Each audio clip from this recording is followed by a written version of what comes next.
Welcome to Astounding Stories of Space and Time. I'm Mardell, and this week's story is Crossroads of Destiny by H. Beam Piper.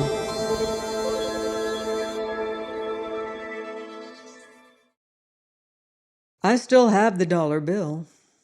It's in my box at the bank, and I think that's where it will stay.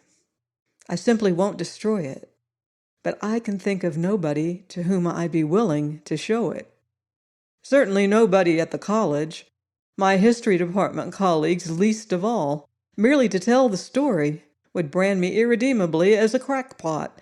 But crackpots are tolerated, even on college faculties.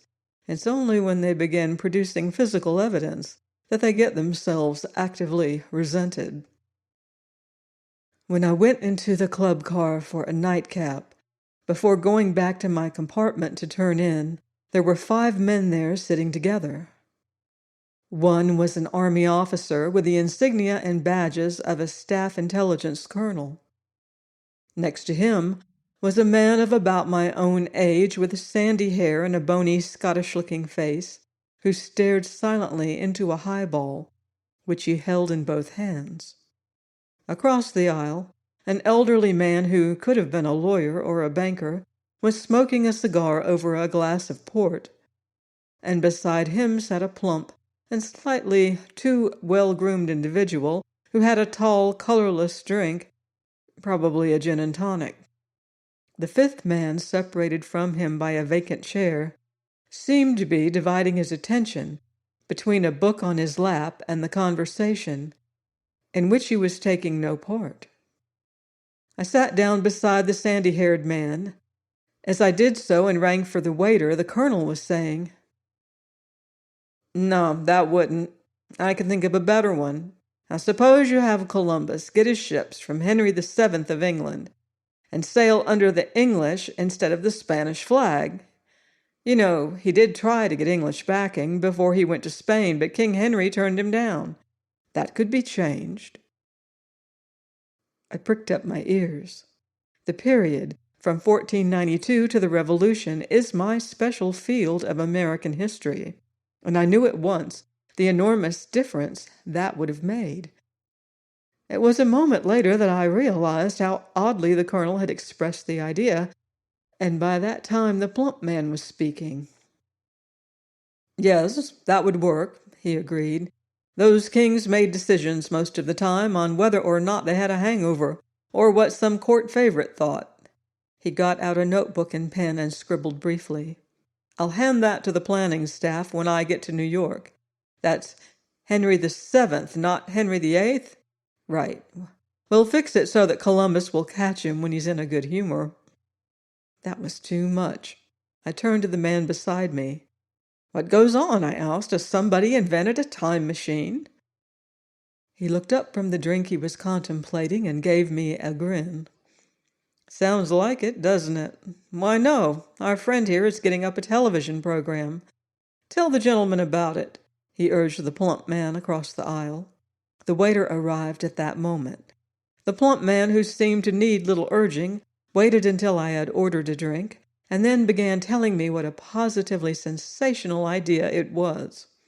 "We're calling it Crossroads of Destiny," he said. "It'll be a series, 1 half-hour show a week. In each episode, we'll take some historic event and show how history could have been changed if something had happened differently.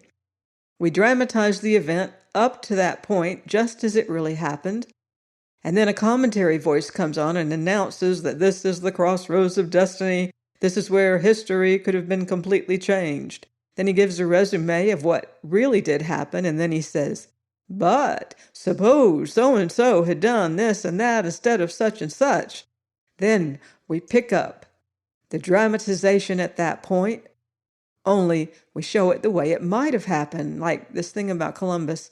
We'll show how it could have happened and end with Columbus wading ashore with his sword in one hand and a flag in the other, just like the painting, only it'll be the English flag, and Columbus will shout, 'I take possession of this new land in the name of His Majesty Henry VII of England.'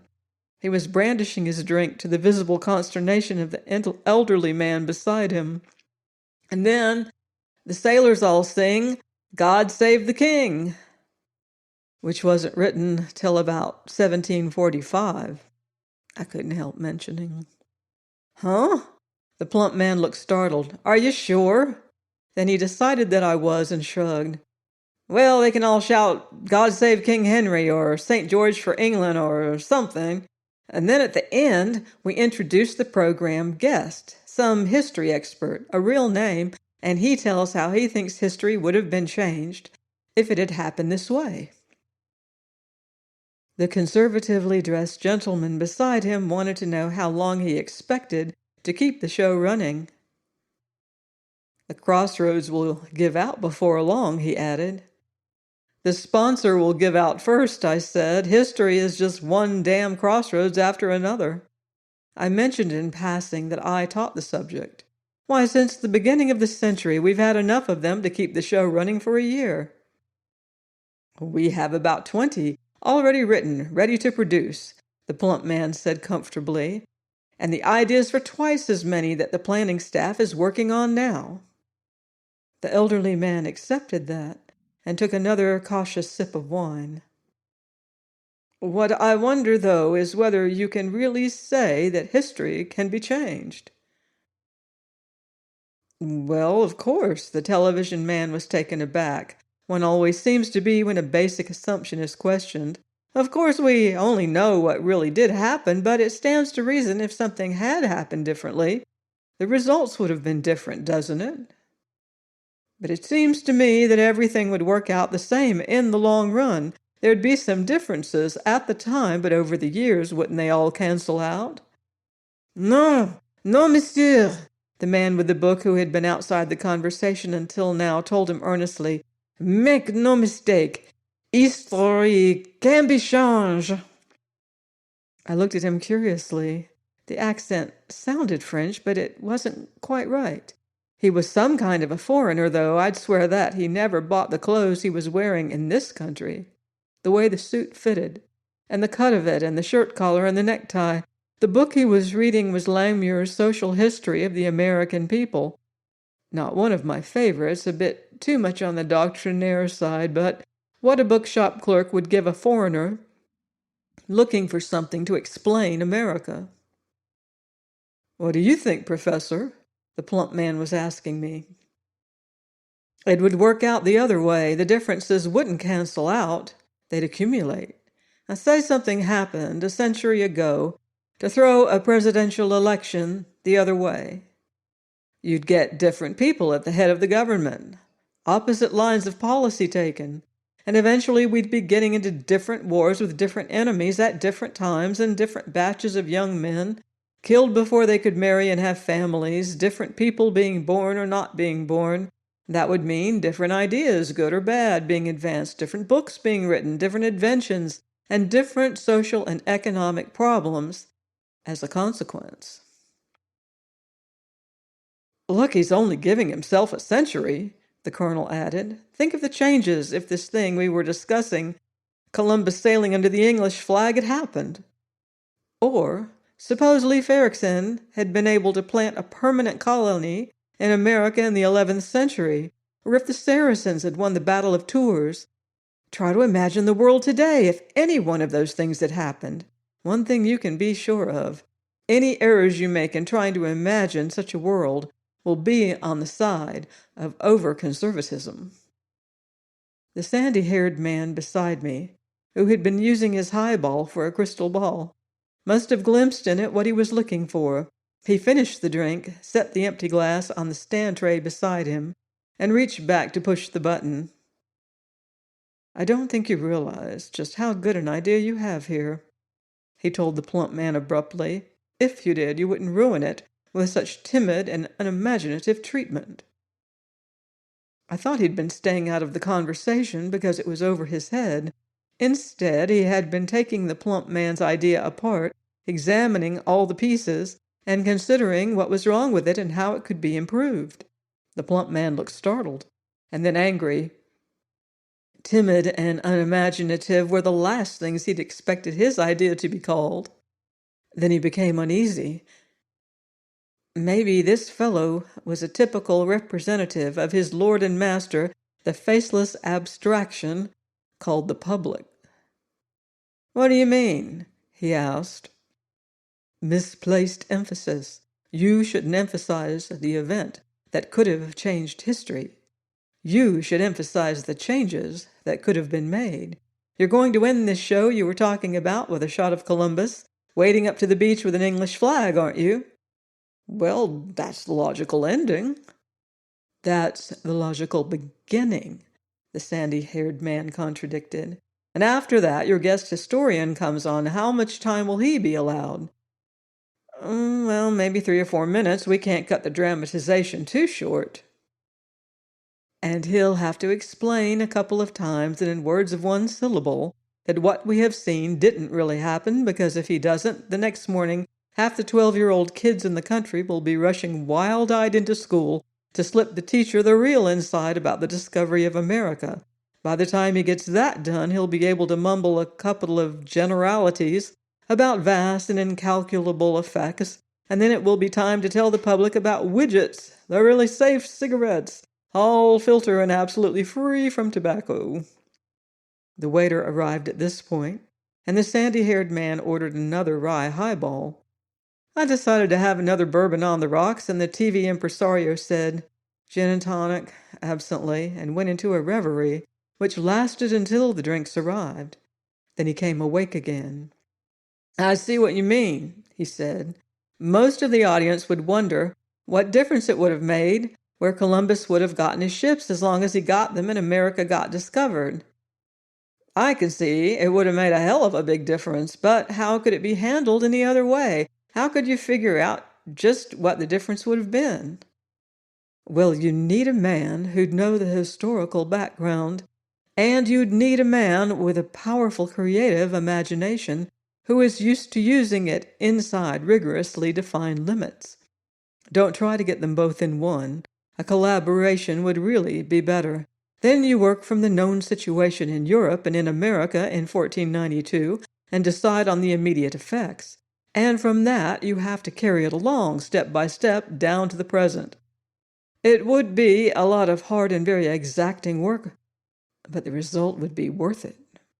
He took a sip from his glass and added, "Remember, you don't have to prove that the world today would be the way you set it up. All you have to do is make sure that nobody else would be able to prove that it wouldn't." "Well, how could you present that?" "As a play, with fictional characters and plot. Time, the present, under the changed conditions, the plot, the reason the coward conquers his fear and becomes a hero, the obstacle to the boy marrying the girl, the reason the innocent man is being persecuted, will have to grow out of this imaginary world you've constructed and be impossible in our real world. As long as you stick to that, you're all right." "Sure, I get that." The plump man was excited again. He was about half sold on the idea.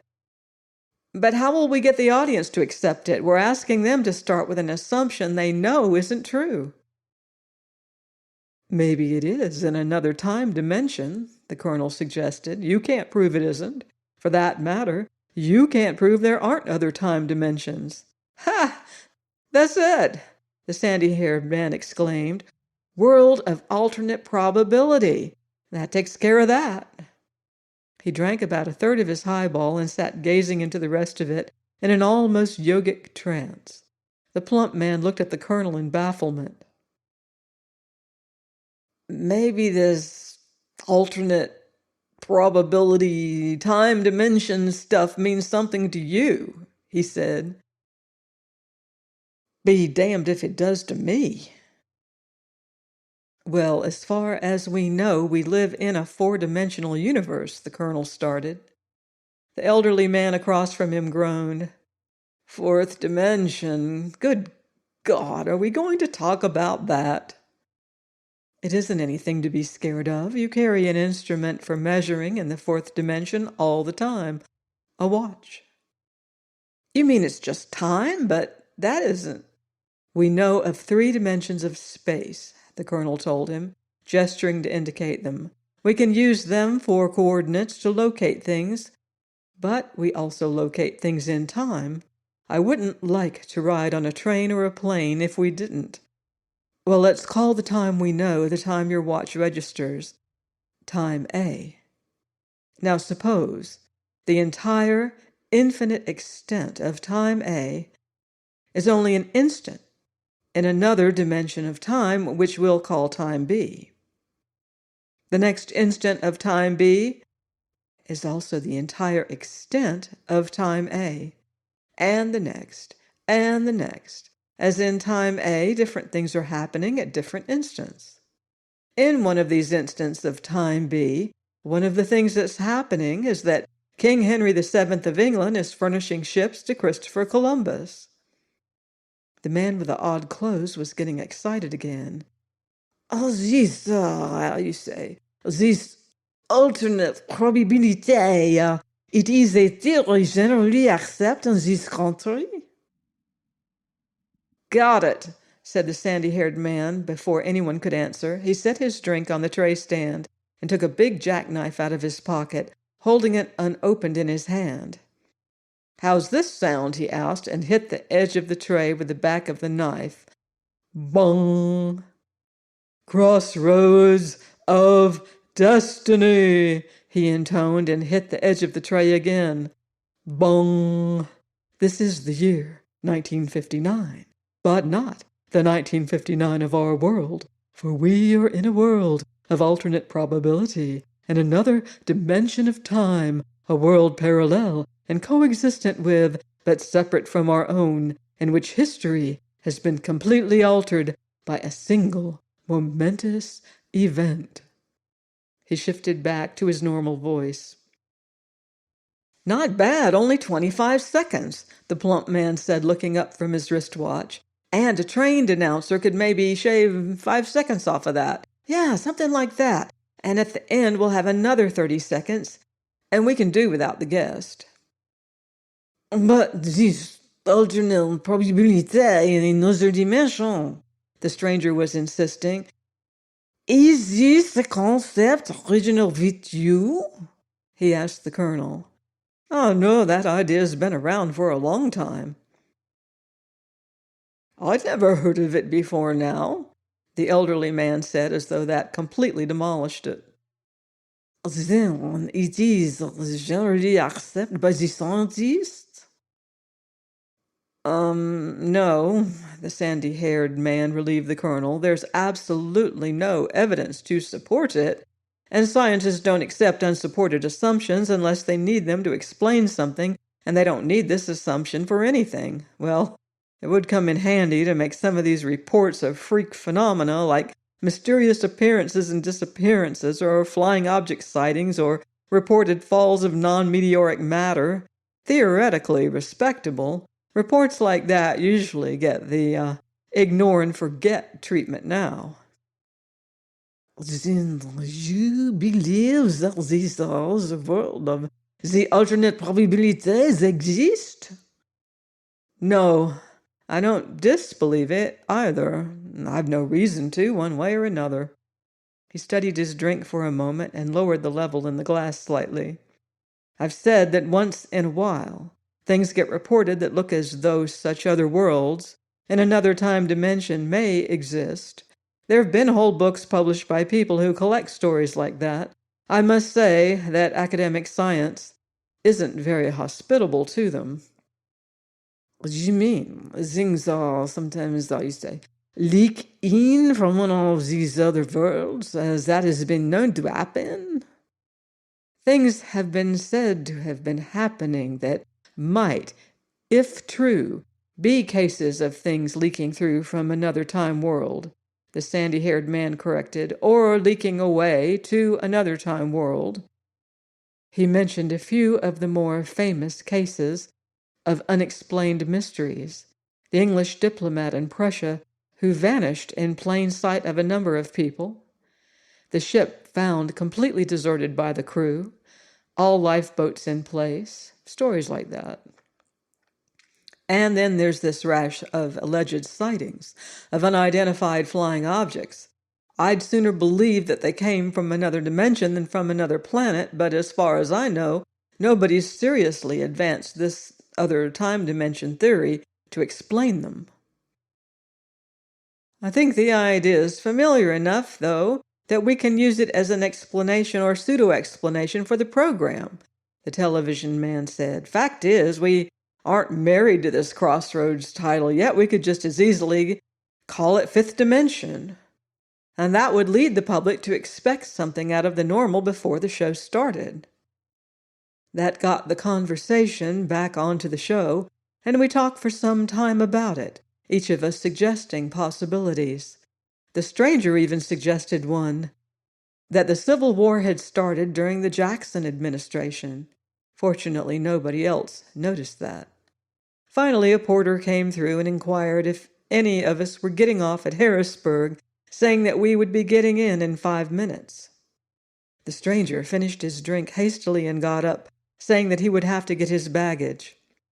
He told us how much he had enjoyed the conversation, and then followed the porter toward the rear of the train. After he had gone out, the TV man chuckled. "Was that one oddball?" he exclaimed. "Where the hell do you suppose he got that suit?" "It was a tailored suit," the colonel said, "a very good one. And I can't think of any country in the world in which they cut suits just like that." "And did you catch his accent?" "Phony," the television man pronounced. "The French accent of a Greek waiter in a fake French restaurant in the Bronx." Not quite. The pronunciation was all right for French accent, but the cadence, the way the words were strung together, that was German. The elderly man looked at the colonel keenly. "I see your intelligence," he mentioned. "Think he might be somebody up your alley, Colonel?" The colonel shook his head. "I doubt it. There are agents of unfriendly powers in this country, a lot of them, I'm sorry to have to say, but they don't speak accented English, and they don't dress eccentrically. You know there's an enemy agent in a crowd when you pick out the most normally American type in sight, and you usually won't have to look further." The train ground to a stop. A young couple with hand luggage came in and sat at one end of the car, waiting until other accommodations could be found for them. After a while it started again. I dallied over my drink, and then got up and excused myself, saying that I wanted to turn in early. In the next car behind I met the porter, who had come in just before the stop. He looked worried, and after a moment's hesitation he spoke to me. "Pardon, sir. The man in the club car who got off at Harrisburg, did you know him?" "Never saw him before. Why?" "Well, he tipped me with $1 bill when he got off. Later I looked closely at it. I do not like it." He showed it me. I didn't blame him. It was marked $1 and United States of America, but outside that, there wasn't a thing right about it. One side was gray, all right, but the other side was green. The picture wasn't the right one, and there were lots of other things about it, some of them absolutely ludicrous. It wasn't counterfeit. It wasn't even an imitation of a United States bill. And then it hit me like a bullet in the chest. Not a bill of our United States. No wonder he had been so interested in whether our scientists accepted the theory of other time dimensions and other worlds of alternate probability. On an impulse, I got out 2 ones and gave them to the porter. Perfectly good United States Bank gold certificates. "You'd better let me keep this," I said, trying to make it sound the way he'd think a federal agent would say it. He took the bill smiling, and I folded his bill and put it into my vest pocket. "Thank you, sir," he said. "I have no wish to keep it." Some part of my mind, below the level of consciousness, must have taken over and guided me back to the right car and compartment. I didn't realize where I was going until I put the light on and recognized my own luggage. Then I sat down, as dizzy as though the 2 drinks I had had been a dozen. For a moment I was tempted to rush back to the club car and show the thing to the colonel and the sandy-haired man. On second thought, I decided against that. The next thing I banished from my mind was the adjective incredible. I had to credit it. I had the proof in my vest pocket. The coincidence arising from our topic of conversation didn't bother me too much either. It was the topic which had drawn him into it. And as the sandy-haired man had pointed out, we know nothing, one way or another, about these other worlds. We certainly don't know what barriers separate them from our own, or how often those barriers may fail. I might have thought more about that if I'd been in physical science. I wasn't. I was in American history. So what I thought about was what sort of country that other United States must be, and what its history must have been. The man's costume was basically the same as ours, the same general style, but many little differences of fashion. I had the impression that it was the costume of a less formal and conservative society than ours, and a more casual way of life. It could be the sort of costume into which ours would evolve in another 30 or so years. And there was another odd thing. I'd noticed him looking curiously at both the waiter and the porter, as though something about them surprised him.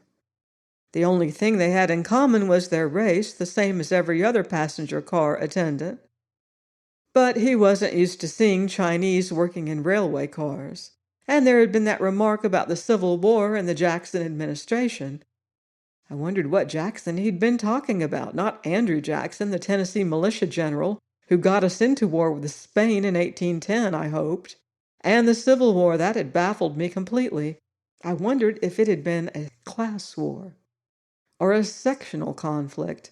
We'd had plenty of the latter during our first century, but all of them had been settled peacefully and constitutionally. Well, some of the things he'd read in Lingmuir's social history would be surprises for him, too. And then I took the bill out for another examination. It must have gotten mixed with his spendable money. It was about the size of ours. And I wondered how he had acquired enough of our money to pay his train fare. Maybe he'd had a diamond and sold it, or maybe he'd had a gun and held somebody up. If he had, I don't know that I blamed him under the circumstances. I had an idea that he had some realization of what had happened to him, the book and the fake accent to cover any mistakes he might make. Well, I wished him luck, and then I unfolded the dollar bill and looked at it again. In the first place, it had been issued by the United States Department of Treasury itself, not the United States Bank or one of the state banks. I'd have to think over the implications of that carefully. In the second place, it was a silver certificate. Why, in this other United States, silver must be an acceptable monetary metal. Maybe equally so with gold, though I could hardly believe that. Then I looked at the picture on the gray obverse side and had to strain my eyes on the fine print under it to identify it. It was Washington, all right, but a much older Washington than any of the pictures of him I had ever seen. Then I realized that I knew just where the crossroads of destiny for his world and mine had been. As every schoolchild among us knows, General George Washington was shot dead at the Battle of Germantown in 1777 by an English, or rather Scottish, officer, Patrick Ferguson, the same Patrick Ferguson who invented the breech-loading rifle that smashed Napoleon's armies. Washington today is one of our lesser national heroes because he was our first military commander-in-chief. But in this other world, he must have survived to lead our armies to victory and become our first president, as was the case with the man who took his place when he was killed. I folded the bill and put it away carefully among my identification cards, where it wouldn't get a second time mixed up with money I spent, and as I did, I wondered what sort of president George Washington had made, and what part in the history of that other United States had been played by the man whose picture appears on our dollar bills, General and President Benedict Arnold. Could our existence be in one of many alternate worlds and probabilities? Ponder these possibilities, and join me next week for another astounding adventure of space and time.